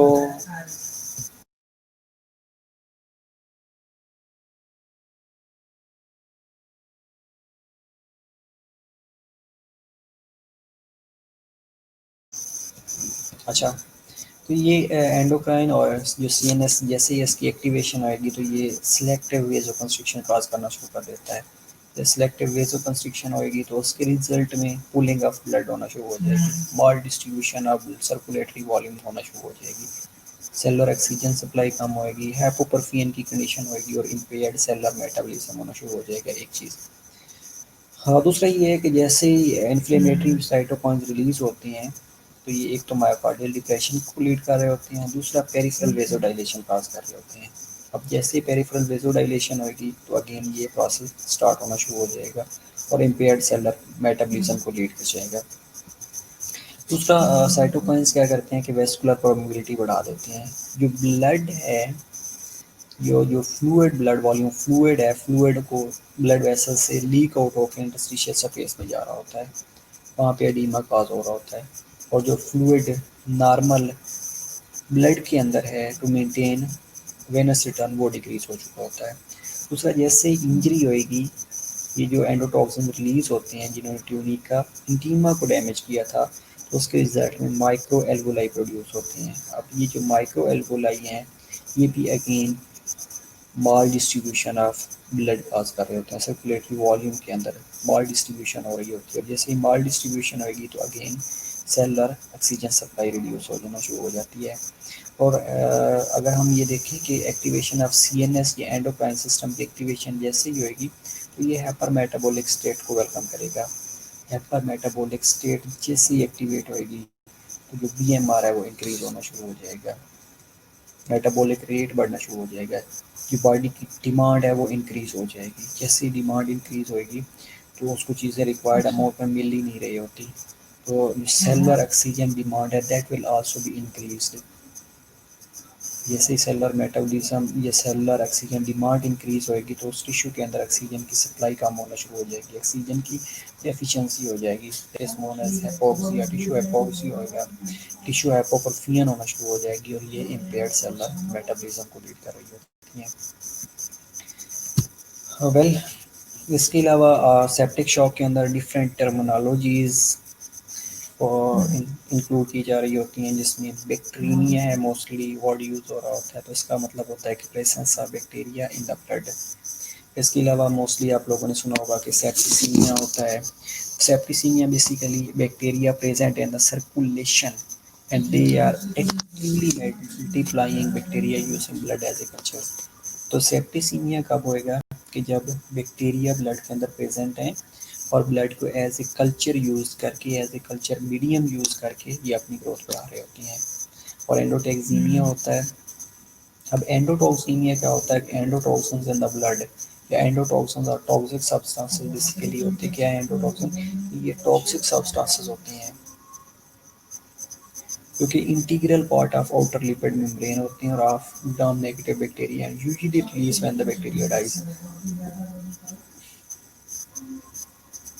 एंडोटॉक्सिन्स इन द ब्लड जिसको एंडोटैक्सीमिया कहा जाता है बेसिकली, तो एंडोटॉक्सिन्स होते क्या है कि दीज आर टॉक्सिक सब्सटेंसेस। ये तब रिलीज होते हैं जब ग्राम नेगेटिव बैक्टीरिया डाई होते हैं, डेड होते हैं, तो ये रिलीज करना शुरू कर देते हैं। They are heat stable due to lipopolysaccharides की वजह से ये स्टेबल होते हैं, और ये they did not produce antibody और एंटीबॉडी प्रोड्यूस नहीं करते हैं। इसके अलावा एक्सोटॉक्सिन्स होते हैं रिलीज बाई लिविंग बैक्टीरिया। अगर डिफरेंस देखिएगा तो एंडोटॉक्सिन जो हैं ये तब प्रोड्यूस होंगे जब बैक्टीरिया डाई कर रहे होते हैं और कोई एंटीबॉडी प्रोड्यूस नहीं हो रही होती। लेकिन अगर हम बात करें एक्सोटॉक्सिन्स की, तो एक्सोटॉक्सिन्स जो हैं ये मेनली लिविंग बैक्टीरिया रिलीज कर रहे होते हैं, release by both gram positive और ग्राम नेगेटिव बैक्टीरिया। तो मेनली जो एंडोटॉक्सिन थे that were release from negative bacteria, और जो एक्सोटॉक्सिन्स होते हैं these are release by gram negative as well as gram positive bacteria. They are heat labile, तो जो एंडोटॉक्सिन थे वो हीट स्टेबल थे, they are heat labile and antibody produced against the exotoxins, और एक्सोटॉक्सिन्स के खिलाफ एंटीबॉडीज प्रोड्यूस हो रही होती हैं। Well, getting my point also. इसके अलावा अटैक्सॉइड्स होते हैं, जिस तरह मोस्टली आपने सुना होगा कि कोई रोड साइड एक्सीडेंट हो जाता है तो वहाँ पे टॉक्सॉइड्स होते हैं, तो टेटनस का टीका लगवा लेना चाहिए। तो टेटनस टॉक्सॉइड का मोस्टली इंजेक्शन लगवाया जा रहा होता है। These are also endotoxins altered in such a way that they can cause the disease but still can activate the immune system। ये बेसिकली क्या है कि वो टेटनस टॉक्साइड क्या कर रहा होता है, बेसिकली टेटनस से प्रिवेंट कर रहा होता है, इम्यून सिस्टम को ट्रिगर करता है, इम्यून सिस्टम को एक्टिवेट करता है, तो उसके खिलाफ एंटीबॉडीज प्रोड्यूस होना शुरू हो जाती हैं। पाइमा होता है मेनली पस इन द ब्लड। इम्पाइमा होता है लोकलाइज कलेक्शन ऑफ पस in the epithelial lying area, और एब्सेस होता है जिसको लोकलाइज कलेक्शन ऑफ पस कहा जाता है। पाइमा पस इन द ब्लड होती है, इम्पाइमा लोकलाइज कलेक्शन ऑफ पस इन एपिथेलियल लाइंग एरिया, और जो एब्सेस होता है ये लोकलाइज कलेक्शन ऑफ पस हो रहा होता है। जिस तरह पस पॉकेट्स के बारे में सुना होगा कि पस पॉकेट्स बन जाती हैं, these are basically abscesses. Okay, इसके अलावा सर्टेन साइटोकाइंस रिलीज हो रहे होते हैं। अब ये जो साइटोकाइंस होते हैं ना ये लो कंसंट्रेशन में भी रिलीज हो रहे होते हैं, हाई कंसंट्रेशन में भी रिलीज हो रहे होते हैं। If we talk about the low concentration, तो बेसिकली ये डब्ल्यूबीसीज को एक्टिवेट कर देते हैं, स्पेशली न्यूट्रोफिल और मोनोसाइट्स को। इसके अलावा activate endothelium cell which increase permeability and local edema fluid. Nitrogen oxides also produce which causes local vasodilation। ये क्या करते हैं कि एंडोथेलियम सेल की इंजरी को एक्टिवेट कर देते हैं। जैसे इंजरी होगी तो उस एरिया के अंदर वेस्कुलर परमिबिलिटी बढ़ जाती है। वेस्कुलर परमिबिलिटी बढ़ेगी तो फ्लूइड जो है वो लीक आउट होकर थर्ड स्पेस के अंदर जाएगा। इसके अलावा नाइट्रस ऑक्साइड को ये एक्टिवेट कर देते हैं जो कि वेजोडाइलेशन काज कर रहा होता है, और कंप्लीमेंट सिस्टम की एक्टिवेशन कर देता है, जिसमें 3,5A as well as C5A activation है। तो ये अगेन वेजोडाइलेशन काज कर रहा होता है। इसके अलावा हाई, अगर हम बात करें हाई कंसनट्रेशन की, तो हाई कंसनट्रेशन में जैसे ही एंडोथेलियन की इंजरी होती है तो मोर नाइट्रस ऑक्साइड प्रोड्यूस हो रही होती है।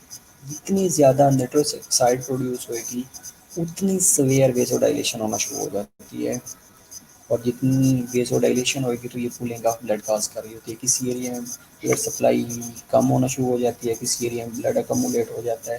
तो ये मेनली क्या करते हैं, मैसिव वेजोडाइलेशन काज करवा रहे होते हैं। अब जैसे मैसिव वेजोडाइलेशन होगी, कूलिंग ऑफ ब्लड होगी, तो ultimately at the end venous return will be decrease, और ये इफेक्ट कर रही होती है कार्डियक आउटपुट को। प्लेटलेट एक्टिवेटिंग फैक्टर्स होते हैं, these are also increase which causes generalized inflammation। DIC हो सकता है, disseminated intravascular coagulation।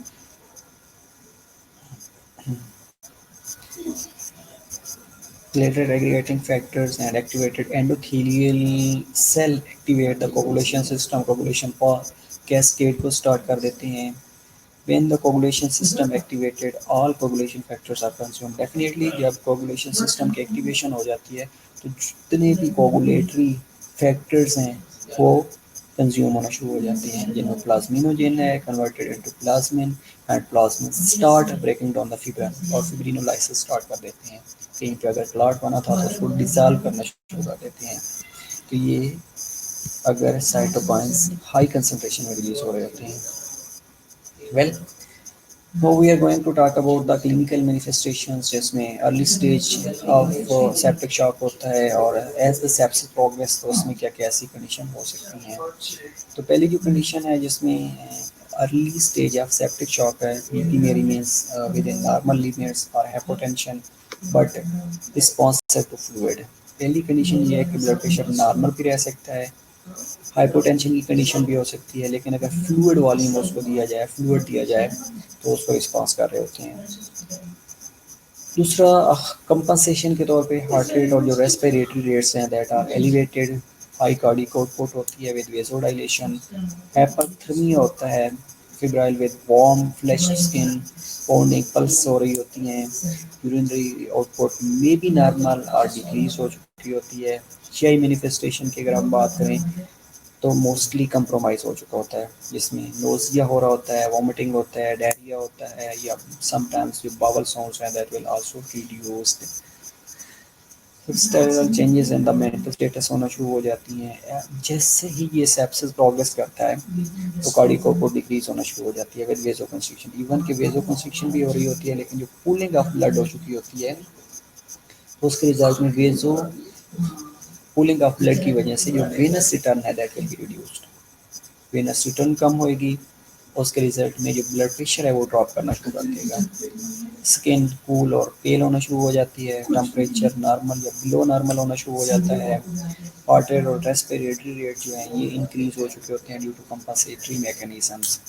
Anuria exist कर रहा होता है इन सर्टेन कंडीशंस, और multiple organ dysfunctioning progressing to failure, और मोड्स को बेसिकली ये लीड कर रहा होता है।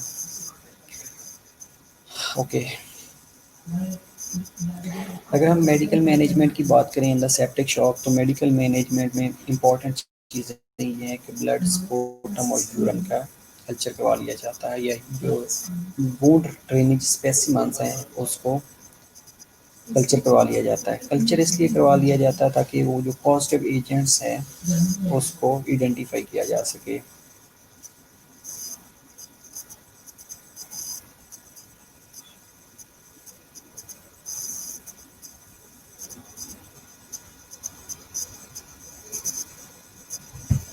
ओके, वेल, कल्चर लेने के बाद हमें ये देखना होता है कि वो जो इन्फेक्शन है वो किस वजह से है। उस इन्फेक्शन को ट्रीट करने के लिए हमें एंटीबायोटिक्स रिक्वायर्ड होते हैं।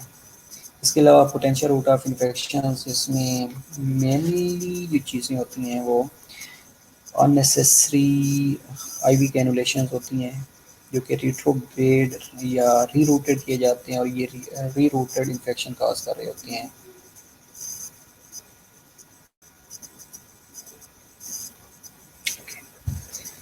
Potential routes of infection are eliminated, specially जो आईवी लाइंस होती हैं जो बार बार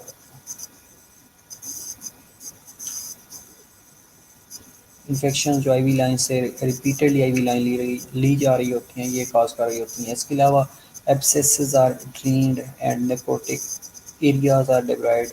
अगर किसी जगह पे एब्सेस बना हुआ है तो उसको टाइमली ड्रेन करवाया जा सकता है। इसके अलावा जो नेक्रोटिक एरियाज होते हैं उनकी डिप्राइटमेंट की जा रही होती है ताकि जो सेप्सिस डिवेल्प होना है उसको प्रिवेंट किया जा सके। Fluid replacement is instituted definitely. इसके अलावा broad spectrum antibiotics are started definitely, जिनमें ऑलरेडी मैं आपको बता रहा था कि सेफ्ट्राइजोन्स हो सकते हैं, फ्लोरोक्विनोलोन्स हो सकते हैं, और वो एंटीबायोटिक्स लिए जा रहे होते हैं जिनका इफेक्ट सिनर्जिज्म का इफेक्ट होता है। Recombinant human activated protein administered to the patients with end organ dysfunction and high risk of death। और वो पेशेंट्स जो कि हाई रिस्क ऑफ डेथ पे होते हैं या जिनके अंदर एंड ऑर्गन डिसफंक्शन हो रहा होता है, तो उनमें mainly recombinant human activated proteins दी जा रही होती हैं। इसके अलावा एग्रेसिव न्यूट्रिशनल सप्लीमेंटेशन दी जा रही होती है, हाई प्रोटीन डाइट्स एडमिनिस्टर की जा रही होती है, और जिसमें एंट्रल फीडिंग प्रेफर की जाती है। वेल, इसके अलावा मल्टी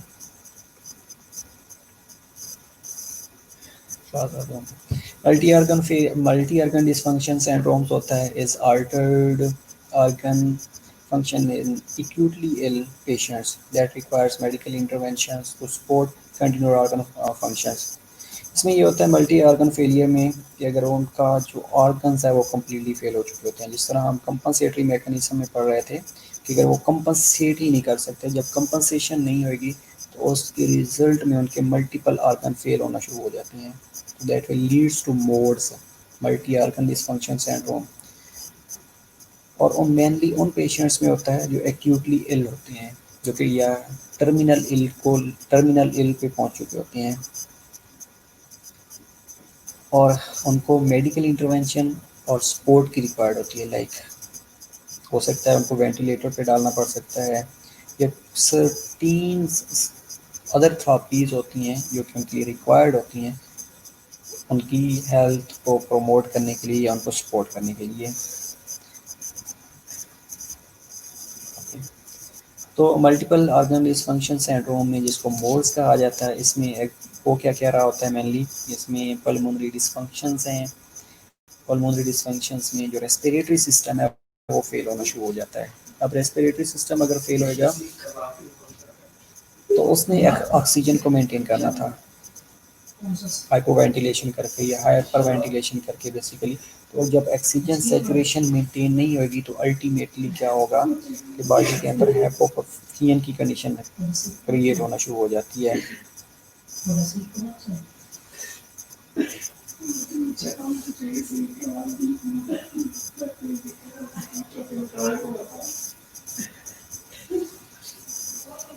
ओके, दूसरी कंडीशन रीनल डिसफंक्शन होना शुरू हो जाती है। अब रीनल ये lungs, kidney, liver, heart, neurogenic functions, ये मेजर ऑर्गन्स हैं। जब ये फेल तो फंक्शन को मोड्स कहा जाता है। दूसरी बात हम कर रहे थे रीनल की, रीनल डिस्फंक्शन। अब किडनी ने क्या करना था, किडनी ने जितने भी वेस्ट प्रोडक्ट्स आ रहे थे उसको एलिमिनेट करवाना था। अगर रीनल सिस्टम या रीनल डिस्फंक्शन होना शुरू हो गया तो वेस्ट प्रोडक्ट्स एलिमिनेट नहीं होंगे। सर्टीन हीमाटोलॉजिकल डिस्फंक्शन को लीड कर रहा होता है।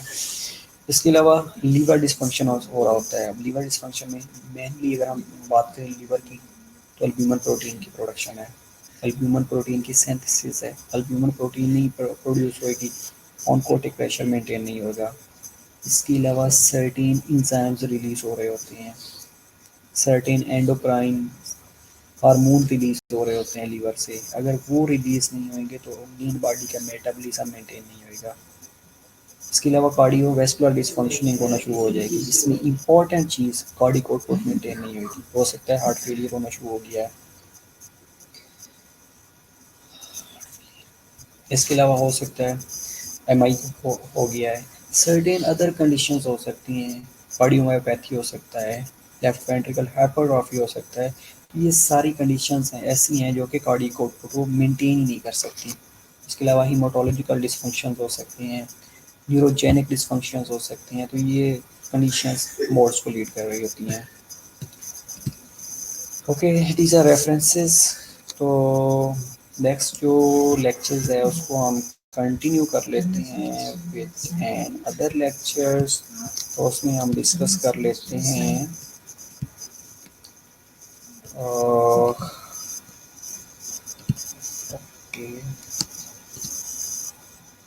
Patients with peptic ulcer. तो पेप्टिक अल्सर को डिस्कस कर लेते हैं। Just wait for 1 to 2 minutes, मैं इसको अपलोड कर लूँ। उससे पहले कि अगर आप लोगों के पास कोई क्वेरीज है तो you can ask me.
Okay, तो we will continue with the patients with the peptic ulcers. अब इससे पहले कि पेप्टिक अल्सर क्या होती है, उसकी आप लोगों ने सुना होगा कि मैदे में जलन होना शुरू हो जाती है।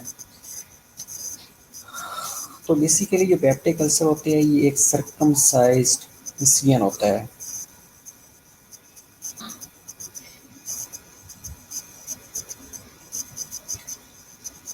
अब ये सर्कमसाइज्ड इंसिजन कहीं पे भी हो सकता है, स्टमक में भी हो सकता है, जीआईटी के किसी भी एरिया में हो सकता है, ड्यूडिनम में हो सकता है। इसके अलावा स्टमक के अंदर, स्टमक की लाइनिंग के अंदर हो सकता है। तो also known as, yeah, digestive system also known as gastrointestinal tract और alimentary system। इसके हम एक ओवरव्यू कर लेते हैं, उसके बाद हम डिस्कस करते हैं कि ये पेप्टिक अल्सर बेसिकली है क्या चीज़। ओके,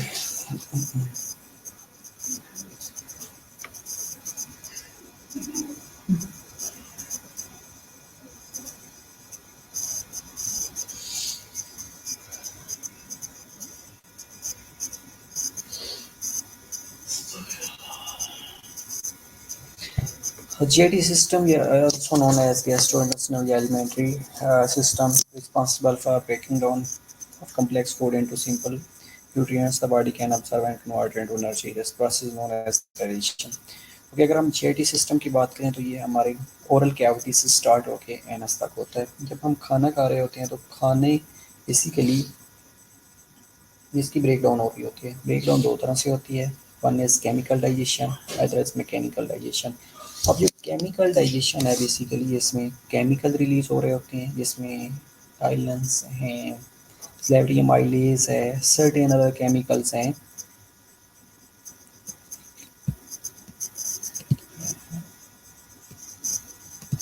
सर्टेन अदर्स केमिकल्स हैं जो कि रिलीज हो रहे होते हैं और ब्रेक डाउन कर रहे होते हैं। और दूसरा है मैकेनिकल।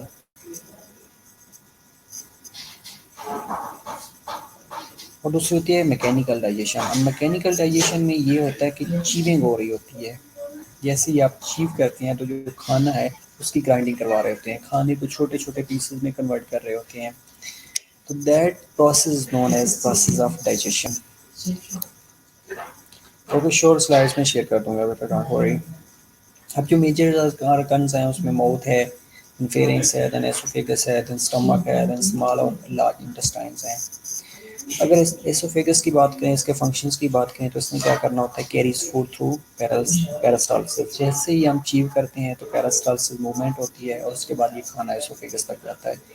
वहाँ पे स्फिंक्टर्स पड़ा होता है जिनको कॉर्डिक स्फिंक्टर भी कहा जाता है या लोअर एसोफेगल स्फिंक्टर भी कहा जाता है। ये ओपन होता है, खाना स्टमक के अंदर जाता है, उसके बाद जो ये क्लोज हो जाता है और खाना डाउनवर्ड मूव कर जाता है। उसके बाद स्टमक के अंदर आ जाता है। स्टमक के अंदर जैसे ही आता है तो स्टमक एक रिजर्वायर के तौर पे काम कर रहा होता है। ये इसने फूड को होल्ड करना होता है। पाइलोरिक स्फिंक्टर पड़ा होता है that controls the emptying of stomach. और स्टमक उसके बाद ये स्मॉल स्मॉल इंटेस्टाइन और स्टमक के दरमियान जो स्फिंक्टर होता है that is known as pyloric sphincter. तो ये स्फिंक्टर क्या करता है, इसमें इस इस स्फिंक्टर ने बेसिकली क्या करना होता है कि control the emptying of stomach. कि जो खाना स्टमक के अंदर प्रेजेंट था जैसे ही वो एम्प्टी होएगा तो स्मॉल इंटेस्टाइन के अंदर जाएगा। तो ये एक कंट्रोल में कंट्रोल प्रोवाइड कर रहा होता है between stomach and small intestine. उसके बाद मैकेनिकल डाइजेशन होती है।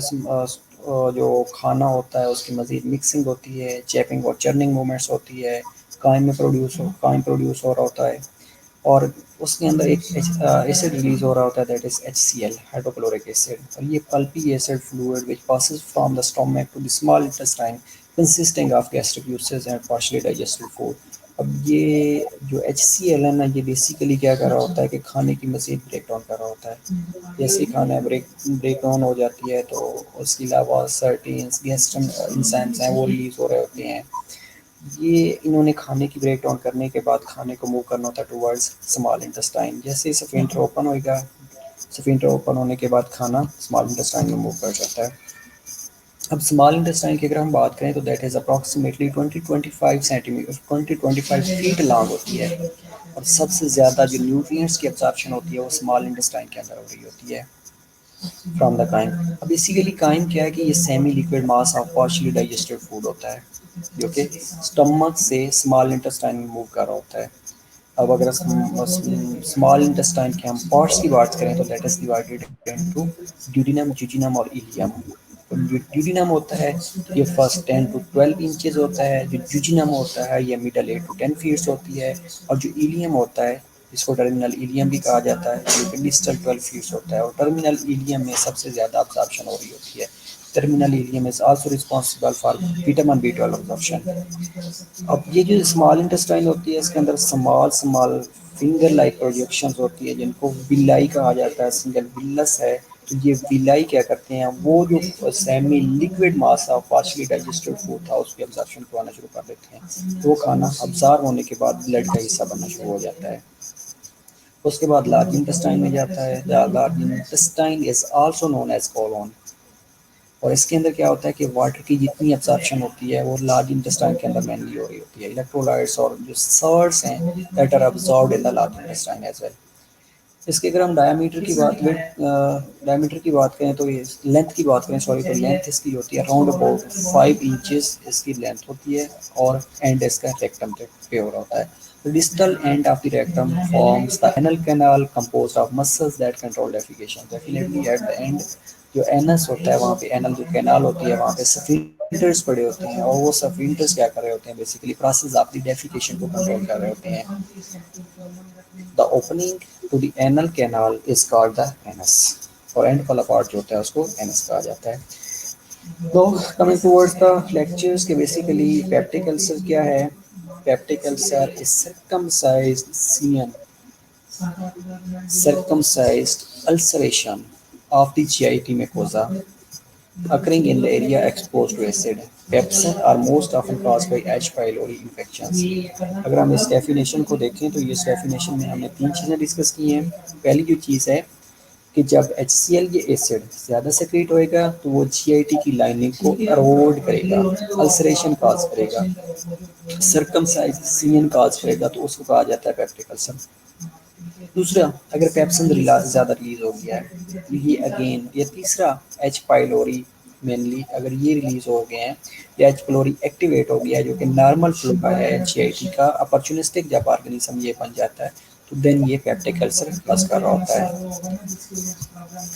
ओके, तो इसमें दो तरह से फैक्टर्स होते हैं। अगर हम पैथोजेनेसिस की बात करें तो peptic ulcer produce by the imbalance between gastroduodenal mucosal defence mechanism and damaging factors. अब बेसिकली अगर हम बात करें डैमेजिंग फैक्टर्स की और गैस्ट्रोड्यूडेनल म्यूकोजल डिफेंस की, तो जब इनके दरमियान इम्बैलेंस होएगा तो उस कंडीशन में पेप्टिक अल्सर जनरेट होएगा। लाइक अगर हम बात करें हॉस्टाइल फैक्टर्स की, जिसमें एच पाइलोरी है, गैस्ट्रिक एसिड है, पेप्सिन है और एनसेड्स हैं। और जो प्रोटेक्टिव फैक्टर्स हैं जो उसकी लाइनिंग्स को जो इंटेस्टाइन की लाइनिंग्स हैं, ये जो ग्लूकोजा है वो स्मॉल इंटेस्टाइन का है या if we talk about the GIT mucosa है या स्टमक का मकोजा है, तो उसमें जो बाइकार्बोनेट्स होते हैं ये न्यूट्रलाइज कर रहे होते हैं एसिड को। प्रोस्टाग्लैंडिन्स रिलीज हो रहे होते हैं, म्यूकस प्रोटेक्टिव एजेंट्स रिलीज हो रहे होते हैं और ब्लड फ्लो टू म्यूकोसा, ये बेसिकली उस एरिया को प्रोटेक्शन प्रोवाइड कर रहे होते हैं।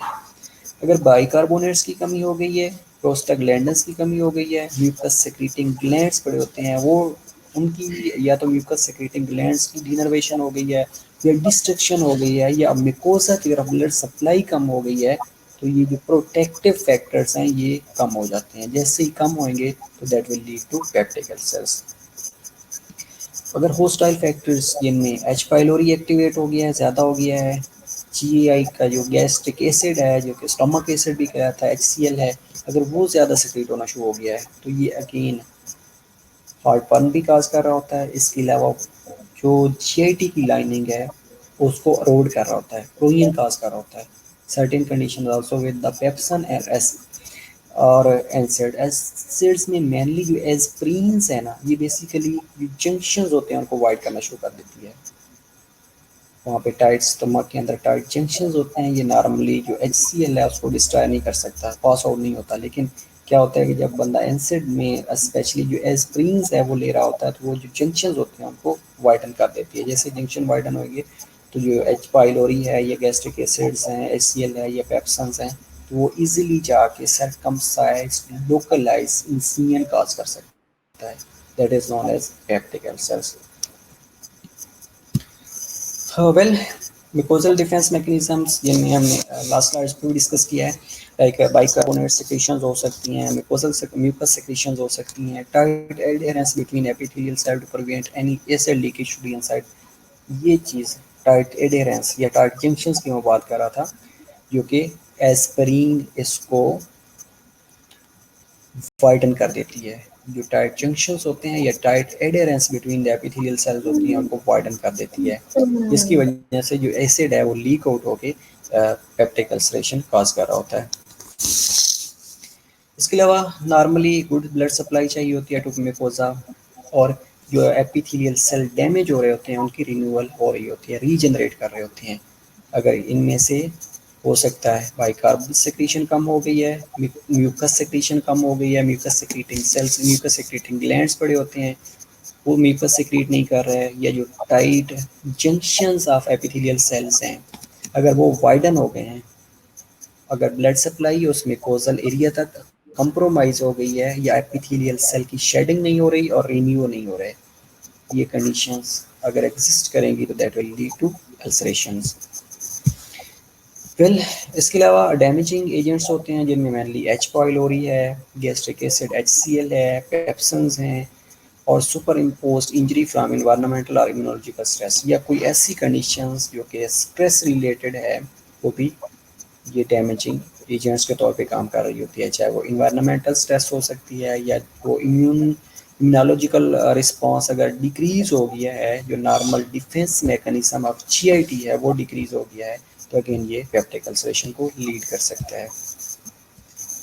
कॉजेज ऑफ पेप्टिक अल्सर्स क्या हो सकती हैं? Mainly chronic use of NSAIDs, जिसमें एस्प्रिन्स हो सकती हैं या कॉर्टिकोस्टेरॉइड्स हो सकती हैं, सिगरेट स्मोकिंग हो सकती है, साइकोलॉजिकल स्ट्रेस हो सकती है, इस्कीमिया टू दैट एरिया, जिसने इस्कीमिया जो कि मिकोजा को नॉर्मली ब्लड सप्लाई कर रहा था, वहाँ पे अगर ब्लॉकेज की वजह से जो मिकोजा है वो डैमेज हो रहा है, मिकोजा की तरफ ब्लड सप्लाई कंप्रोमाइज़ हो रही है।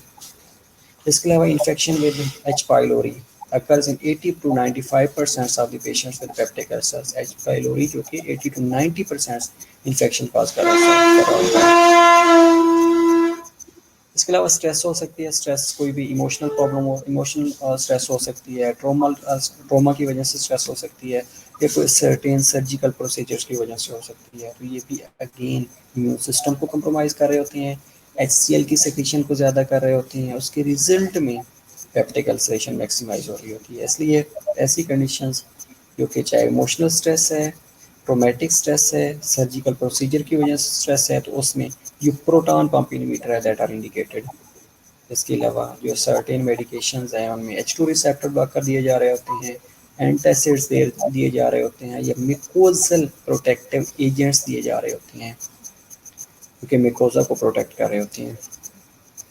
इंजरी और death of the mucus protecting cell, ये म्यूकस प्रोड्यूसिंग ग्लैंड्स, ये जो सेल्स हैं अगर उनकी इंजरी हो गई है या डेथ हो गई है जिसकी वजह से म्यूकस प्रोड्यूस ही नहीं हो रहा, अगर म्यूकस प्रोड्यूस नहीं होगा तो अल्टीमेटली जो मिकोजल लाइनिंग है वो स्ट्रेंथन नहीं होगी, तो that will also lead to peptic ulceration.